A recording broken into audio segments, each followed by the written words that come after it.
The Secret Service relies on local law enforcement for every protective event. Those valiant men and women work tirelessly protecting their communities. They know the people, places, and terrain that we operate in. We owe them our thanks, and simply put, we cannot do our jobs without them. And I know how important this relationship is.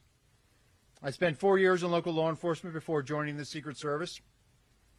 I know the long hours these men and women put in and the professionalism they bring to this partnership. And in that capacity, I was always proud to support the Secret Service's protective mission when called upon as a municipal police officer. In no way should any state or local agency supporting us in Butler on July 13th be held responsible for a Secret Service failure. Typically, the Secret Service refrains from commenting on ongoing investigations, but we know these are extraordinary circumstances. So please understand that the information provided today is based on what I know now to a degree of certainty. We will learn more as interviews are completed and further evidence is gathered and analyzed, and I will share more information as it becomes available. But I can say without a doubt that heroism was present that day. Secret Service agents rushed to the stage to shield the former president with their bodies within 3 seconds of bullets ringing out in an unflinching act of bravery. The Secret Service counter-sniper who neutralized the threat with a single shot undoubtedly saved countless lives. We're in a high operational tempo, and I need and I want our Secret Service workforce, the dedicated men and women of the Secret Service. I want to know and I want to make sure that they are uplifted so they can focus on carrying out the mission. They are worthy of trust and confidence, and they deserve your support. And let me take a moment to speak to the American people that are counting on us to do our job, to protect their ability to cast a vote for the candidate of their choice. The Secret Service's successes are largely unknown. You will only know of our failures, and those have been documented, and all of them are undeniably dark days in our nation's history. But let me tell you about the dedicated patriots of the Secret Service. These public servants are the quiet professionals working in the background, day in and day out. They are standing the watch, providing a blanket of protection to the people that work in the White House, to the thousands of people who attend political rallies and nominating conventions, to the thousands of American citizens who line Pennsylvania Avenue every 4 years on Inauguration Day to see the new president and the new vice president. And they are out there right now doing this mission. They are focused, and they live their professional lives committed to the values of this agency: justice, duty, loyalty, courage, and honesty. This is who we are, and this is what we do, and we will earn back your trust. I'll now provide a timeline of the visit to Butler, Pennsylvania. On July 8th, personnel assigned to the agency's Pittsburgh field office conducted planning meetings and a site walkthrough with law enforcement partners and campaign staff. On July 10th, Secret Service counter-sniper and technical security personnel arrived in Pittsburgh and began advanced planning for their teams. July 12th, the build-out of the campaign rally site began and continued through the early morning hours of July 13th. In the morning of July 13th, a site briefing was conducted with Secret Service personnel and law enforcement partners supporting the event. Secret Service personnel took their posts, and a technical security sweep of the protective site commenced prior to the site's opening to event staff, vendors, and to the public. At 12:30 p.m., the Secret Service opened the protective site to event staff and vendors, and then at 1 o'clock, magnetometer screening of the estimated 15,000 people attending the campaign rally event, staff, and vendors began. At 5:30 p.m., former President Trump arrived at the campaign rally via Secret Service motorcade, and at that time he met with supporters in a secure backstage area within the protective site. At 5:45 p.m., a local Butler County Emergency Services Unit counter-sniper team member texted the Secret Service counter-sniper team leader about a suspicious person and sent 2 photos of the individual later identified as the assailant. At 5:53 p.m., the Secret Service counter sniper team leader texted the Secret Service counter sniper teams that local law enforcement was looking for a suspicious individual outside of the perimeter lurking around the AGR building. At this time, Secret Service personnel were operating with the knowledge that local law enforcement was working on an issue of a suspicious individual. The concept of local law enforcement working on such issues is common at sites. And on July 13th, there were over 100 calls for support. At 6 p.m., former President Trump took the stage to begin remarks. And based on what I know right now, neither the Secret Service counter sniper teams nor members of the former president's security detail had any knowledge that there was a man on the roof of the AGR building with a firearm. It is my understanding that personnel were not aware the assailant had a firearm until they heard gunshots. At 6:11 p.m., a member of the former President Trump's protective detail contacted their Pittsburgh field office counterpart to inquire about the radio update that there was an issue local law enforcement was looking into near the perimeter. At 6:11 p.m., the assailant's first volley of 3 shots was fired, and within 3 seconds, the former president's detail rushed the stage and covered former President Trump, shielding him with their own bodies. The 4 through 8 shots took place over the next several seconds. 15.5 seconds after the assailant's first shot, a Secret Service counter sniper fired a single round that neutralized the assailant. That concludes a quick, brief summary of the timeline. And with that, I'll turn it over to our staff here to begin any questions. Director, we're going to start with Fox News. David Spence with this question. Hi, sir. Thank you for doing this. You said earlier this week to Congress that you said earlier this week to Congress that you don't want to tip anything on the scale as far as disciplinary action is concerned. I need to ask you, since you testified, has anyone been suspended with or without pay? Has anyone been fired? And will you tell us as people are disciplined along the way, or is this something we're going to need to just constantly be asking? Or will you update and tell us 5 people have been fired, 6 people, 7 people? What can you tell us? Sure. Thank you for that question, David. So, as I said in my opening statement, there are going to be, there's the mission assurance review. If that mission assurance review is looking into if there were policy violations. At that point now, if in fact there were policy violations, at that point now it'll go into a parallel path of a disciplinary type of investigation. Those are internal investigations that deal with employee matters, so we're not going to be able to provide real-time updates or continuously to provide you updates on that.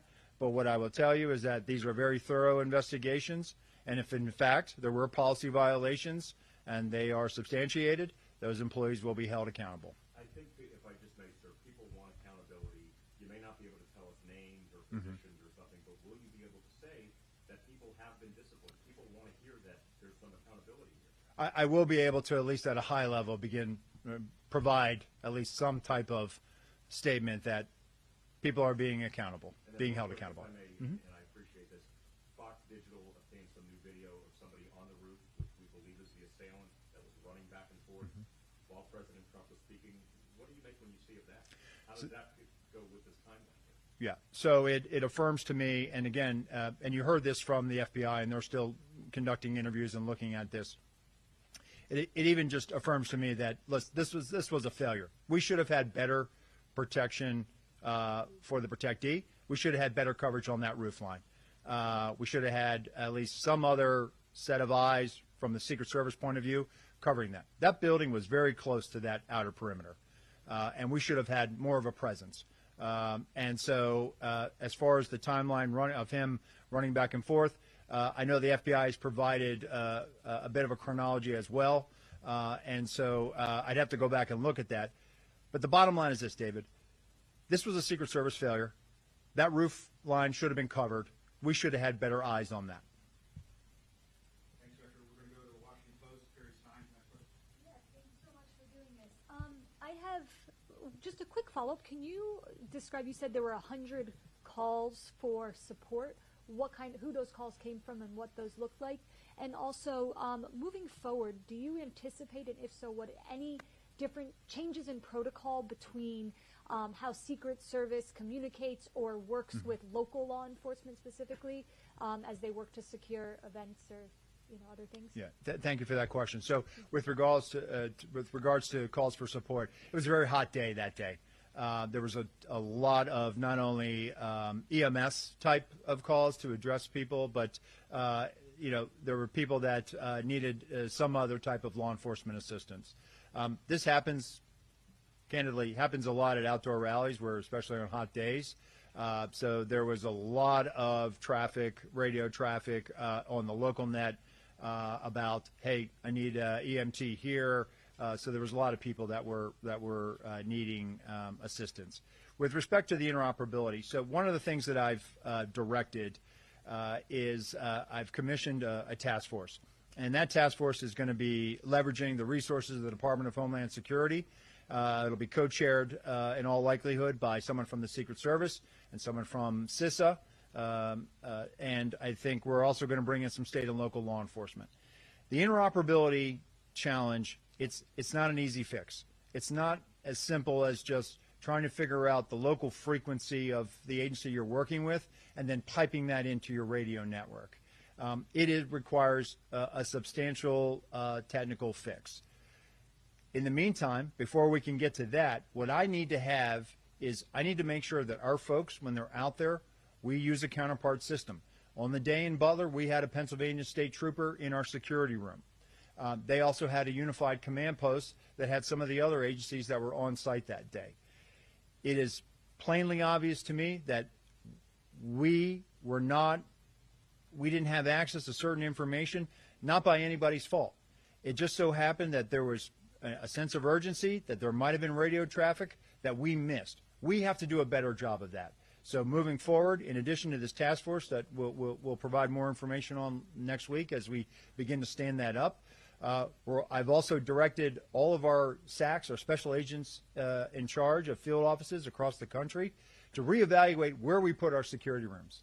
If a state or local sets up a unified command post, maybe we need to be in that room as well, as opposed to just being in another room and relying on that counterpart system. It was so apparent to me that in this incident, in the final 30 seconds, which has been the focus of what happened before the assailant opened fire, there was clearly radio transmissions that may have happened on that local radio net that we did not have. And so we have to do a better job of co-locating, leveraging that counterpart system, and this is going to drive our operations going forward.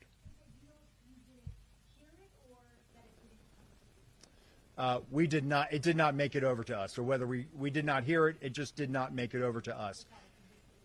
It did not make it to us. And I go back to my opening statement where the members of the detail, they did not, all they knew that the issue, that the locals were working an issue at the president's 3 o'clock, which would have been off to his right, which is where the shot came from.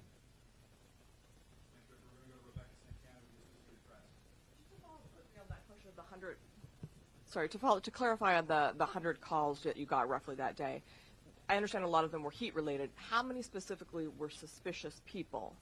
Was this the only call, the eventual shooter, that was a suspicious character? And then also can you clarify, did you guys have a drone on site? Did you try to use it? And if not, why did you not use the locals' offer of a drone? Sure. So as I understand it now, based on the information I have, there were other calls of suspicious individuals. And your other question was about drones? Drones. Yeah. Sure. Right. So we did not have a drone on site. We did not put a drone up. Based on the information I have right now, I am aware that there was a request from a local agency to offer to fly a drone on that day, and that is also part of the mission assurance review that I've asked to get some better insight in.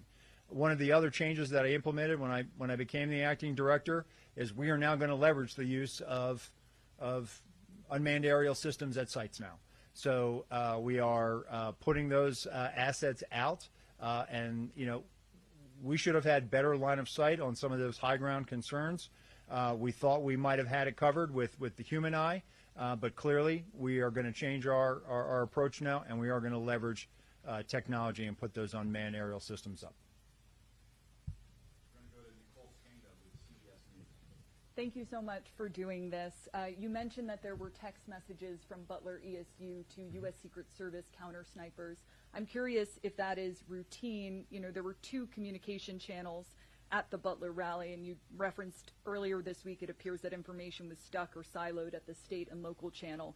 What was the plan to relay information from locals to the Secret Service initially? What is the protocol? And I just have one follow-up. Sure. So, Nicole, we use that counterpart system, right? And so the teams, especially on the tactical side, when it comes to the tactical, our counter-assault team, they actually had an embed with them from the local TAC team.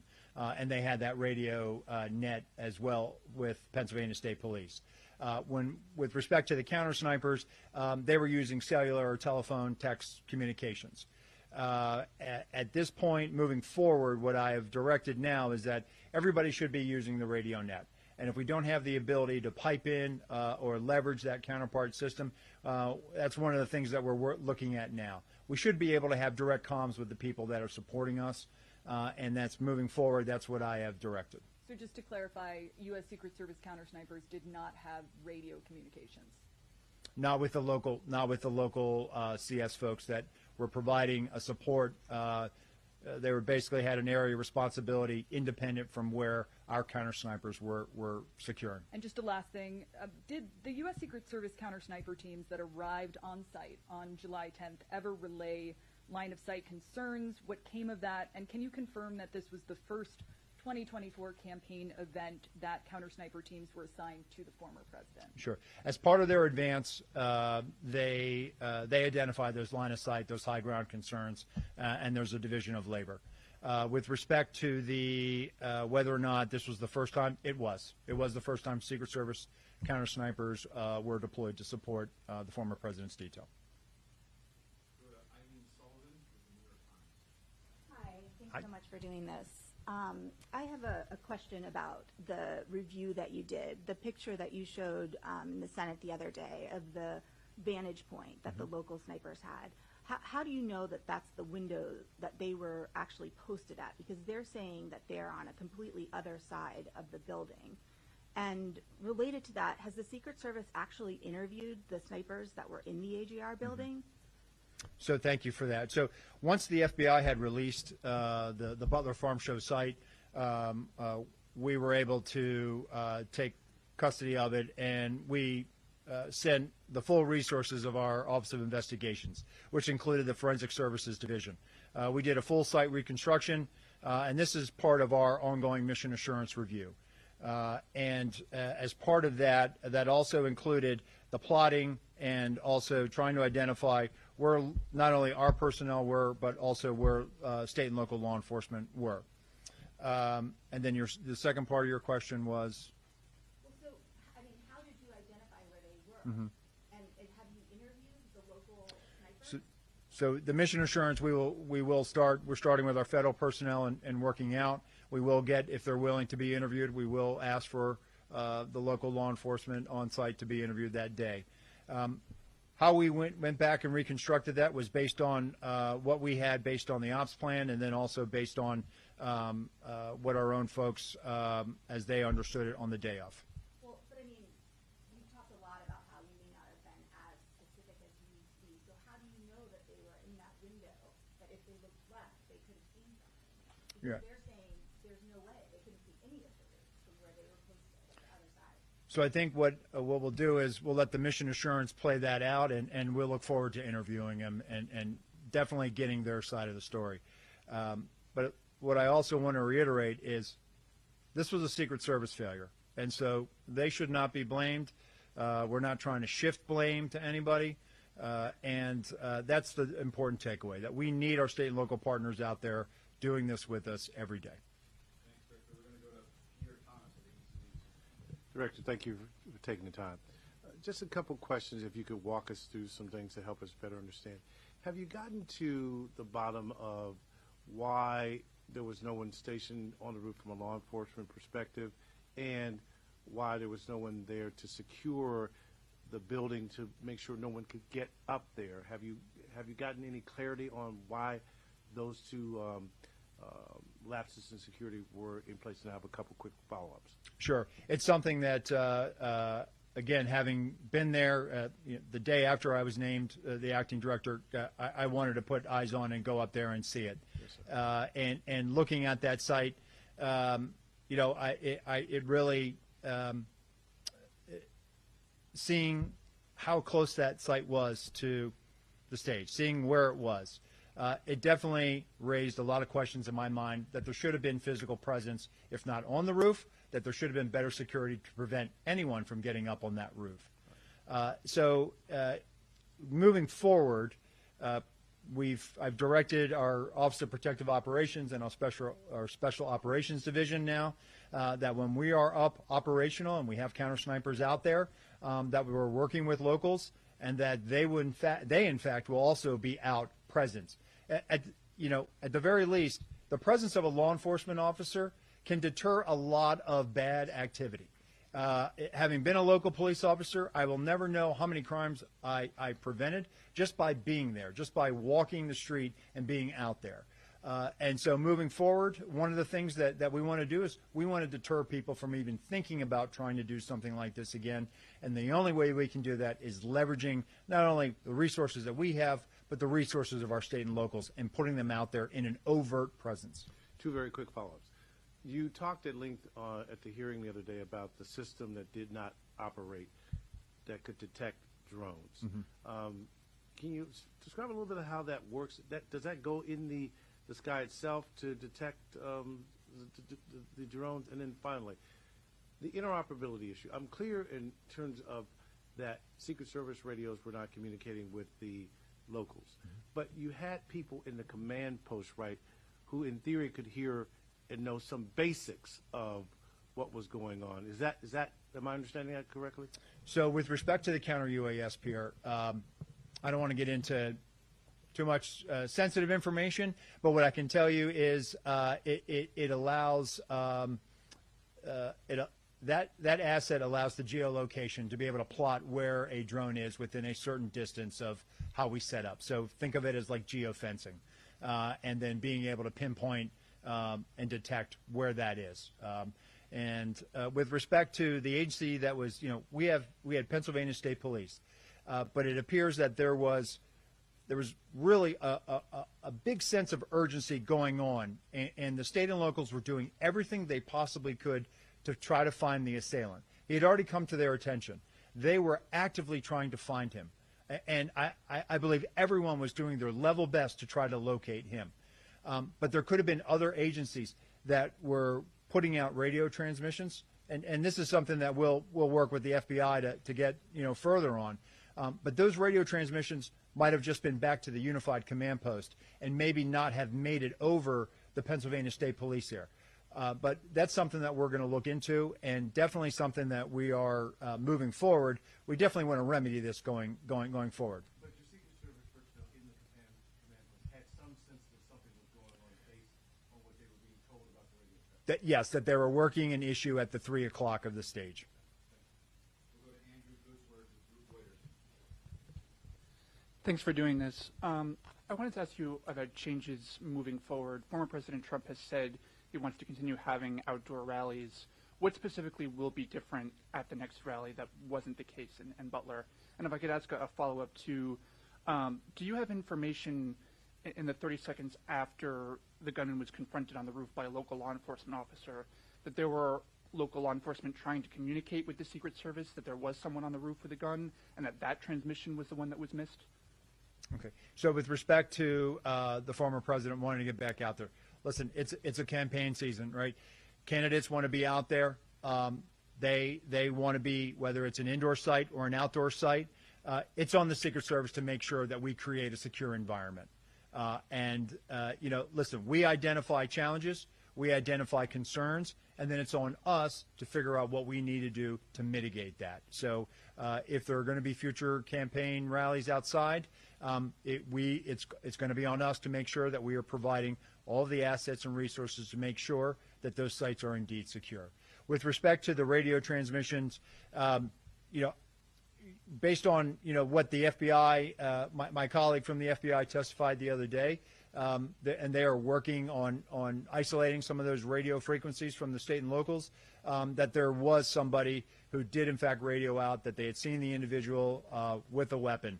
What I can tell you is that that piece of information, that vital piece of information, and by no fault of anyone, it was a very stressful situation. It did not make it over. Our detail, our counter snipers, everyone that was there that day, were operating under the assumption and under the last bit of information they had received that there was an issue that the locals were working at the 3 o'clock.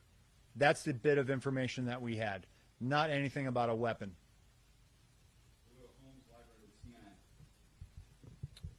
I wanted you to address, or if you can, describe the Pittsburgh field office and their level of experience, especially in preparing for events like this, and also have they explained their thinking and how they defined the perimeter that day? Sure. Thanks, Holmes.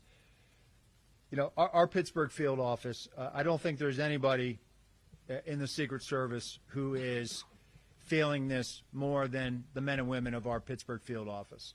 And I've met with them. And they are down right now. And so when I've met with them the other day, it was very difficult. It's difficult for them. They feel like they let their colleagues down. They feel like they let the country down. And they are wearing this, and it's open. You can see it. It's an open wound that they are carrying. They are a very experienced office, and what I will say is they are cooperating with the mission assurance. They understand the gravity of this situation, and they are definitely down right now. If I can, one follow-up. You testified about one of the Secret Service failures was making assumptions that day. I'm curious, how the Secret Service can even make assumptions regarding protection, because it seems antithetical to the entire protection mission. Yeah. So when I said it's a failure to challenge our assumptions, meaning the assumption that, hey, that's going to be addressed or that's going to be covered by state and local. So earlier this week, I convened a call with all of our special agents in charge of all of our field offices, and I expressed to them, listen, we need our state and local counterparts, but we also have to be very direct, very clear about what our expectations are about what we need from them, whether it's a particular asset, whether it's particular numbers of personnel. We need to be very clear so that they have an understanding of exactly what we need from them.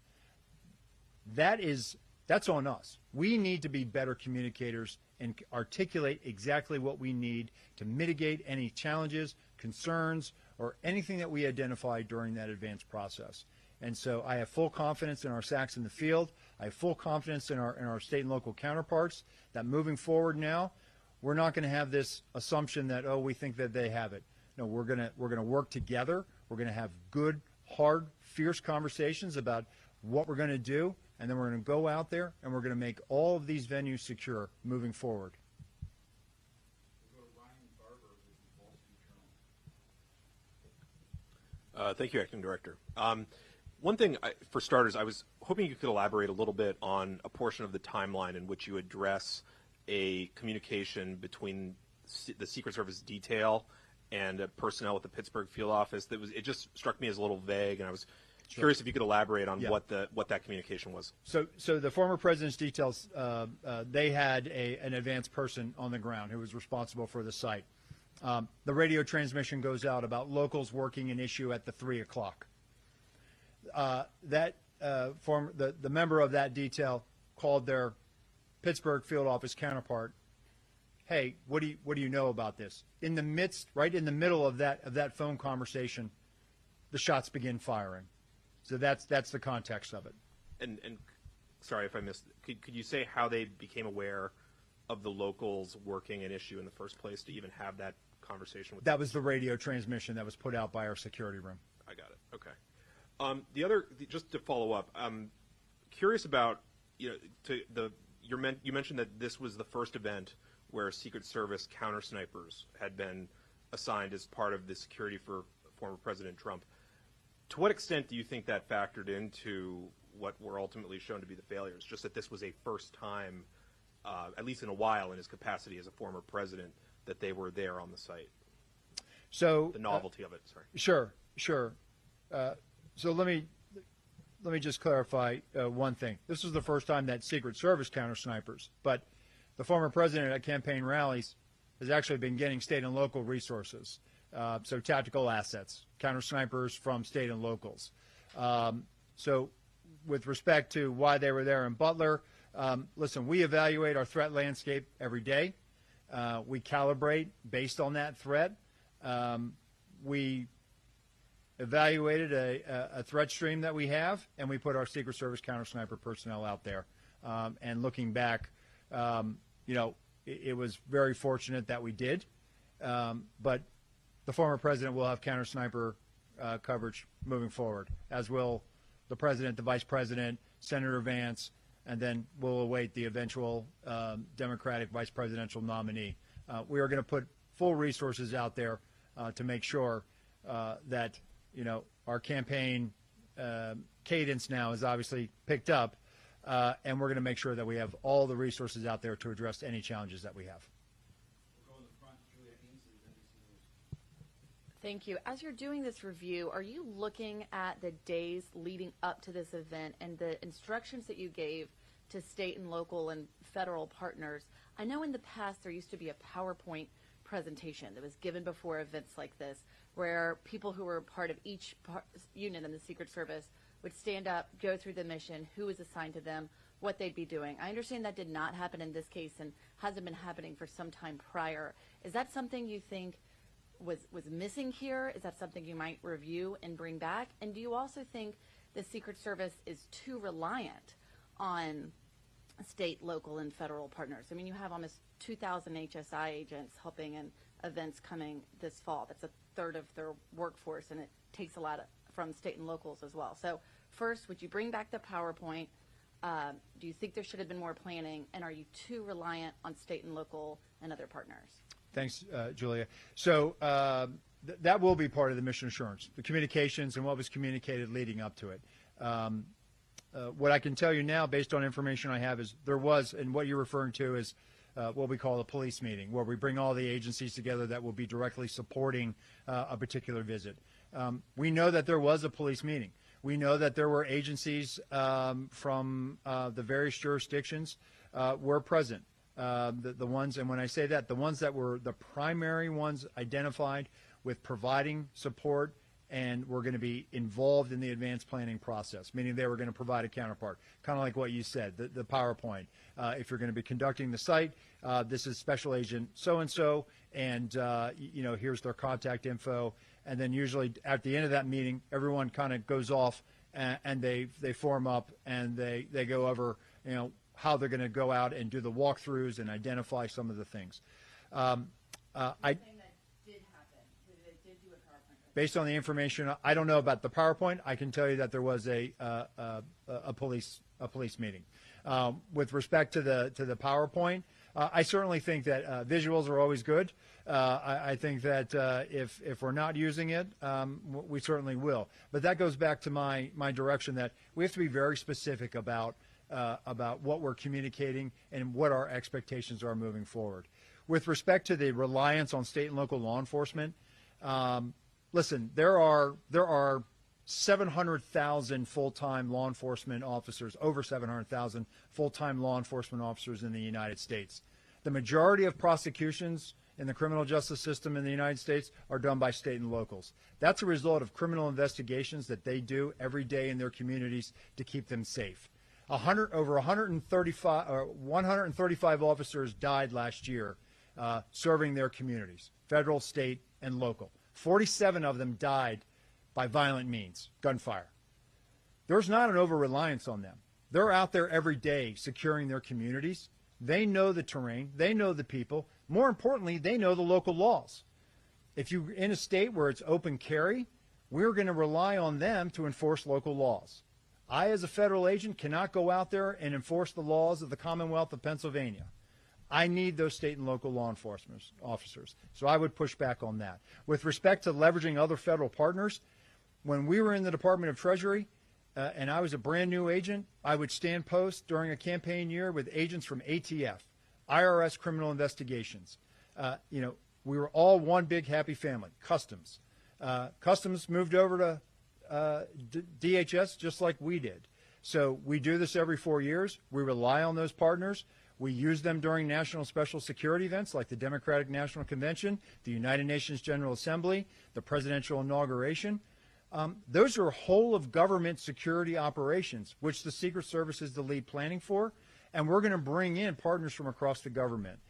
I don't feel that it's an over-reliance. It's something that we have done going back to our days at Treasury, and we're going to continue to do that. We need those partners, and we need those state and local officers. Sure.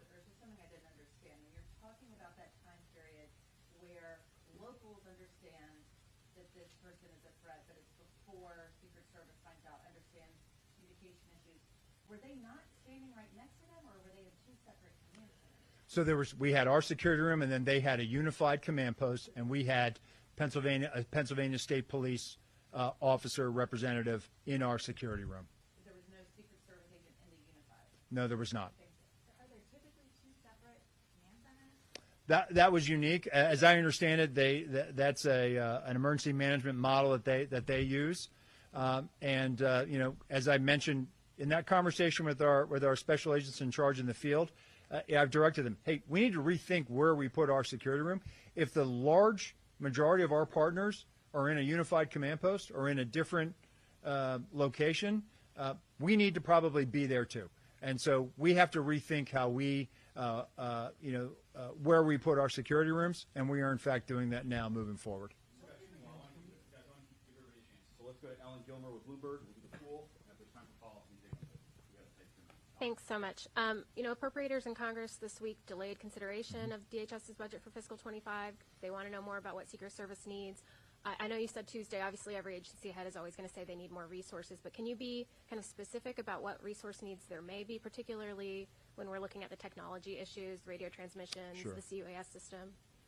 So following this, we have had tremendous support from the Department of Homeland Security and from the Secretary. And we have, in fact, looked at all of these needs. Given this dynamic, high-threat environment that we're operating in order to meet this, we can meet this now. But it is going to require additional investments and resources, and we are having those conversations. We certainly we've had great support not only from the department, but also our appropriations committees, and we are working through kind of what our needs are right now. We will have future conversations about this, and we are appreciative that everyone is really coming together to make sure that we have what we need to meet this high threat. And some senators have started to bring up that old chestnut of should Secret Service be in DHS. Is that a conversation that you think is productive at this time? Listen, that's not for me to weigh in on, but what I will tell you is, there's also a lot of discussion about why should the Secret Service do criminal investigations. And what I will say is this. We were founded in 1865 as an investigative entity. It's in our DNA.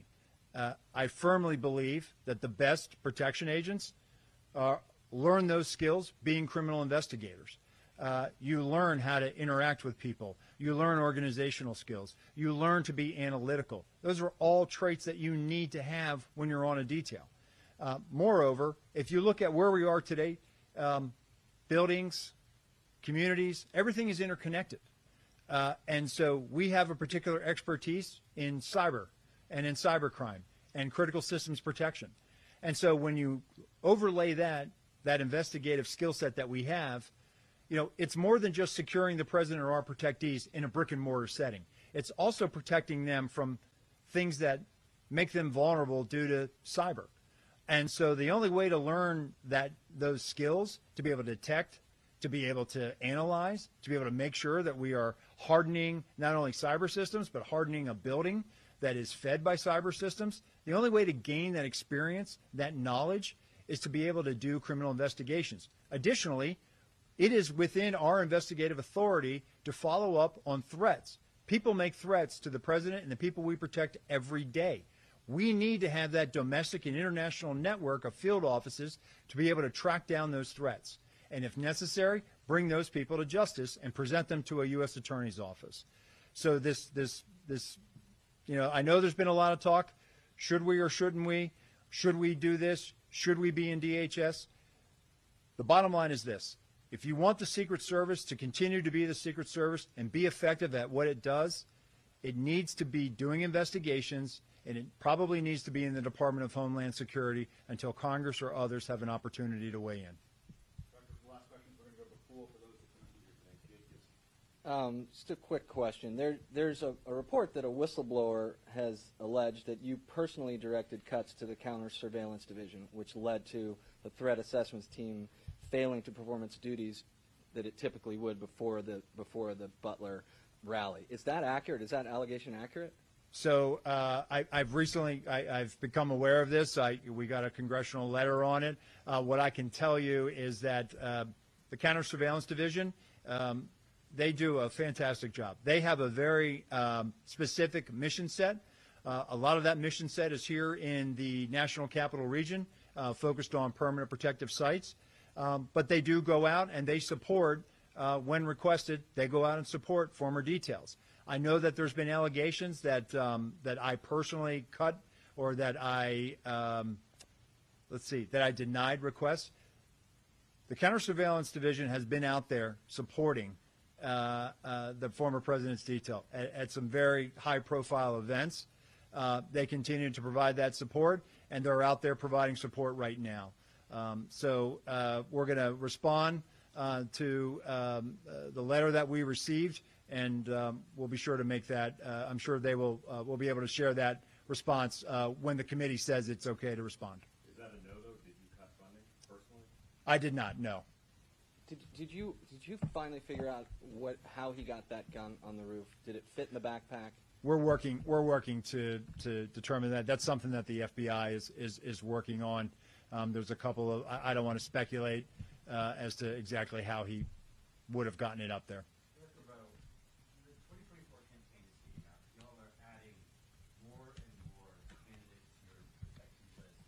Can you ensure protection of those candidates? So we have already trained numerous details to be able to mobilize, to pick up multiple candidates. Most of the presidential campaign activity usually picks up coming out of the conventions. So we are prepared for this. It's just that now we are in such a heightened dynamic environment. We're actually making sure that we are probably putting everything we can to make sure that we don't have a mission failure. It is incumbent upon everyone in the Secret Service. We all understand the gravity of this situation, and we are rising to meet this moment.